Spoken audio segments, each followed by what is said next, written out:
La mort n'existe pas. La mort n'existe pas. Quand l'astre roi s'éteint, au ponant pourpré des reflets de sa robe, quand le jour pâlissant nos yeux se dérobe, en noyant dans son sang radieux le lointain, c'est pour aller renaître à l'autre bout du globe. Rien ne meurt à jamais, rien n'a jamais ne fuit. La goutte d'eau qui monte au ciel du précipice, captive du rayon que le soleil y glisse, peut redescendre en perles au milieu de la nuit, dans le lys altéré qui lui tend son calice. Les feuilles des forêts tombent comme des pleurs, et l'orme dépouillé semble au loin un squelette. Tout est fané, gazon, jasmin et violette, mais Floréal toujours ressuscite les fleurs et redonne aux bosquets frissonnant leurs toilettes. Les fleuves débordés submergent les grands monts, et rien n'apparaît plus sur l'onde où tout se noie.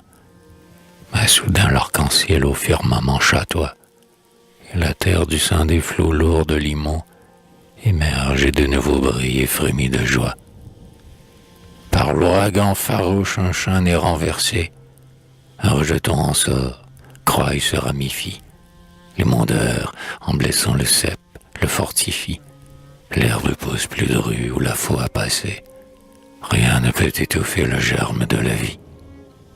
Tirez du fond des mers un fragment de corail, laissez-le retomber sur un lit de calcaire.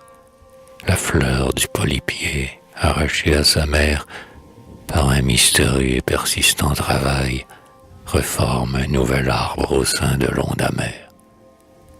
Frappez avec le fer le vieux pin de l'armor, qui porte jusqu'au ciel sa tête vénérable, enfoncez-le cogné au flanc de notre érable, et l'arbre résineux verse tout un trésor, et le bois canadien mis à l'incomparable. La pourriture même a sa fécondité. Des germes tout-puissants sortent parfois des tombes. Bonaparte rayonne après des hécatombes, dont l'horreur fait encore frémir l'humanité. L'église brille après la nuit des catacombes. La mort n'existe pas. La mort n'existe pas. Tout sur terre évolue et se métamorphose. L'aile du papillon de la larve est éclose. La poudre du chemin que soulèvent nos pas se transforme et devient fruit, graminé aux roses. Tout est fécond, coteau, val, fange, arbre embaumé. Tout palpite, le luth, le flot, l'aile, la feuille, le printemps qui sourit, l'automne qui s'endeuille, le lourd rocher muet lui-même animé. Tout vit, le grain qui germe et la fleur que l'on cueille. Et les mondes lointains dont sont peuplés les cieux, et pour qui notre terre est moins qu'une étincelle, gravitant dans les terres où leurs flammes ruissellent, sans suspendre jamais leur cours majestueux, prouvent l'éternité de l'âme universelle. La mort n'existe pas. La mort n'existe pas. Le père disparu dans l'enfant vit encore. Le cœur broyé conserve une fibre sonore. Et ce que nous nommons, en tremblant, le trépas, au lieu d'être un couchant, est un lever d'aurore. Ceux que nous chérissions ont clos leurs yeux lassés et dorment en un coin du sombre cimetière.